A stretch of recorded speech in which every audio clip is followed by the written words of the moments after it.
Hello welcome back to Janna's recipes. ഇന്നത്തെ വീഡിയോയിൽ നമുക്ക് ബ്രേക്ക്ഫാസ്റ്റ് ആയിട്ടോ അല്ലെങ്കിൽ ഈവനിങ് സ്നാക്ക് ആയിട്ടൊക്കെ കഴിക്കാൻ പറ്റിയിട്ടുള്ള ഒരു സാൻഡ്വിച്ചിൻ്റെ റെസിപ്പി ആയിട്ടാണ് വന്നിട്ടുള്ളത്.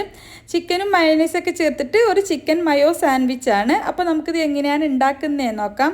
വീഡിയോ കണ്ടുകൊണ്ടിരിക്കുന്ന സമയത്ത് നിങ്ങൾക്ക് ഈ റെസിപ്പി ഇഷ്ടമാണെന്നുണ്ടെങ്കിൽ ഒന്ന് ലൈക്ക് ചെയ്ത് സപ്പോർട്ട് ചെയ്യാൻ വേണ്ടിയിട്ട് മറക്കരുത്. അതുപോലെ തന്നെ ചാനൽ ഇതുവരെ സബ്സ്ക്രൈബ് ചെയ്തിട്ടില്ല എന്നുണ്ടെങ്കിൽ ചാനലൊന്ന് സബ്സ്ക്രൈബ് ചെയ്യാനും ഫോളോ ചെയ്യാനും കൂടി മറക്കരുത്.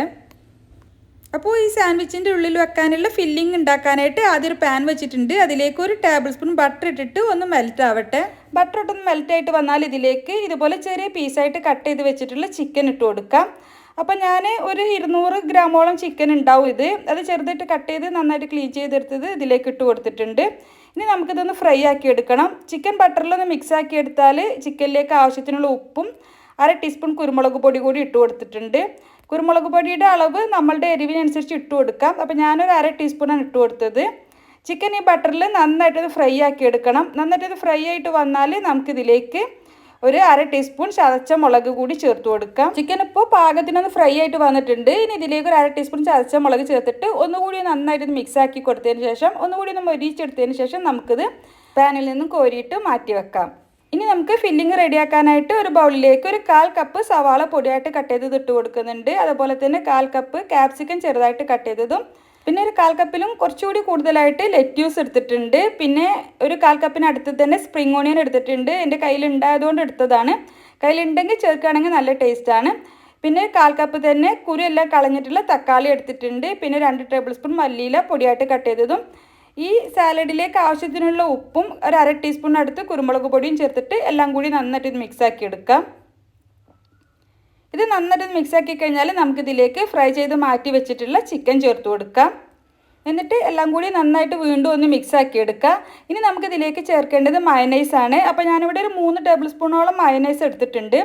അതിലേക്ക് 1 ടേബിൾ സ്പൂൺ ടൊമാറ്റോ സോസ് കൂടി ചേർത്തിട്ട് ഒന്ന് മിക്സ് ആക്കിയതിന് ശേഷം നമുക്കിത് ഈ മിക്സിലേക്ക് അതായത് ഈ ചിക്കൻ്റെ ഈ മിക്സിലേക്ക് ചേർത്ത് കൊടുക്കാം. എന്നിട്ട് എല്ലാം കൂടി നന്നായിട്ട് മിക്സ് ആക്കി എടുത്തതിന് ശേഷം നമുക്കിതൊരു സൈഡിലേക്ക് മാറ്റി വെക്കാം.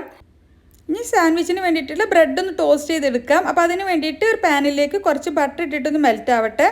ബട്ടർ ഒന്ന് മെൽറ്റ് ആയിട്ട് വന്നാൽ ഇതിലേക്ക് 2 ബ്രെഡ് പീസ് വെച്ച് കൊടുത്തിട്ടുണ്ട്. പാനിൻ്റെ സൈസിനനുസരിച്ചിട്ട് വെച്ച് കൊടുക്കാം. ഞാനിപ്പോൾ 2 ബ്രെഡ് പീസ് ആദ്യം വെച്ചിട്ടുണ്ട്. അതിൻ്റെ ഒരു സൈഡൊന്ന് ടോസ്റ്റ് ആയിട്ട് വന്നാൽ നമുക്ക് മറിച്ചിട്ട് കൊടുക്കാം. മറിച്ചിട്ട് കൊടുത്താൽ പിന്നെ അതിന് മുകളിൽ ഉടനെ തന്നെ നമുക്ക് ഒരു സ്ലൈസ് ചീസ് വെച്ച് കൊടുക്കാം. അപ്പോൾ അടിഭാഗം ഒന്ന് ടോസ്റ്റ് ചെയ്ത് വരുന്ന സമയം കൊണ്ട് തന്നെ ചീസൊക്കെ ഒന്ന് മെൽറ്റായിട്ട് വരികയും ചെയ്തോളും. ഇപ്പോൾ ചീസൊക്കെ ഒന്ന് മെൽറ്റായിട്ട് വന്നിട്ടുണ്ട്. അപ്പോൾ നമുക്കിത് പാനിൽ നിന്നും മാറ്റാം. ഇനി നമുക്ക് ഈ ചീസ് വെച്ചിട്ടുള്ള ബ്രെഡിൻ്റെ മുകളിലേക്ക് നമ്മളുടെ ഫില്ലിങ് വെച്ച് കൊടുക്കാം. എന്നിട്ട് നന്നായിട്ടൊന്ന് ലെവൽ ചെയ്ത് കൊടുക്കാം. എല്ലായിടത്തേക്കും ഒരുപോലെ ആവുന്ന രീതിയിൽ നിറയെ ഫില്ലിങ് വെച്ച് കൊടുക്കുക. അപ്പോഴാണ് കഴിക്കുമ്പോൾ നല്ല ടേസ്റ്റ് ഉണ്ടാവുക. അതിന് മുകളിൽ മറ്റേ പീസ് ബ്രെഡ് വെച്ചിട്ട് ഒന്ന് പ്രസ് ചെയ്ത് കൊടുക്കാം. അപ്പോൾ ഇനി നമുക്ക് ടോസ്റ്റ് ചെയ്യേണ്ട ആവശ്യമൊന്നുമില്ല. ഇനി നമുക്ക് കട്ട് ചെയ്ത് സെർവ് ചെയ്യാം. ഇതുപോലെ തന്നെ നമുക്ക് ബാക്കിയുള്ള സാൻഡ്വിച്ചൊക്കെ ഉണ്ടാക്കിയെടുക്കാം. അപ്പോൾ നമുക്ക് എളുപ്പത്തിൽ ഉണ്ടാക്കാൻ പറ്റിയിട്ടുള്ള നല്ല ടേസ്റ്റി ആയിട്ടുള്ള സാൻഡ്വിച്ചാണ്. നമുക്ക് ബ്രേക്ക്ഫാസ്റ്റ് ആയിട്ട് കഴിക്കാം, അല്ലെങ്കിൽ ഈവനിങ് സ്നാക്ക് ആയിട്ടൊക്കെ കഴിക്കാൻ പറ്റിയിട്ടുള്ള, കുട്ടികൾ സ്കൂൾ വിട്ട് വരുമ്പോഴൊക്കെ കൊടുക്കാൻ പറ്റിയിട്ടുള്ള നല്ല ടേസ്റ്റി ആയിട്ടുള്ളൊരു ചിക്കൻ മയോ സാൻഡ്വിച്ചാണ്. അപ്പോൾ ഈ ഒരു അളവിൽ ഫില്ലിംഗ് ഉണ്ടാക്കുമ്പോൾ നമുക്ക് ഈ ഒരു അളവിൽ ഒരു 4 അല്ലെങ്കിൽ ഒരു 5 സാൻഡ്വിച്ചൊക്കെ ഉണ്ടാക്കാനുള്ള ഫില്ലിംഗ് ഉണ്ടാവും. ട്രൈ ചെയ്ത് നോക്കുക. ട്രൈ ചെയ്തിട്ട് നിങ്ങളുടെ അഭിപ്രായം കമൻ്റായിട്ട് അറിയിക്കുക. നിങ്ങൾക്ക് ഈ റെസിപ്പി ഇഷ്ടമായെങ്കിൽ ലൈക്ക് ചെയ്യാൻ മറക്കരുത്. അതുപോലെ തന്നെ ചാനൽ ഇതുവരെ സബ്സ്ക്രൈബ് ചെയ്തിട്ടില്ലെങ്കിൽ ചാനലൊന്ന് സബ്സ്ക്രൈബ് ചെയ്യാനും ഫോളോ ചെയ്യാനും കൂടി മറക്കരുത്. അപ്പോൾ ഇൻഷാ അല്ലാഹ് മറ്റൊരു അടിപൊളി റെസിപ്പിയുമായിട്ട് നമുക്ക് വീണ്ടും കാണാം. Thank you for watching.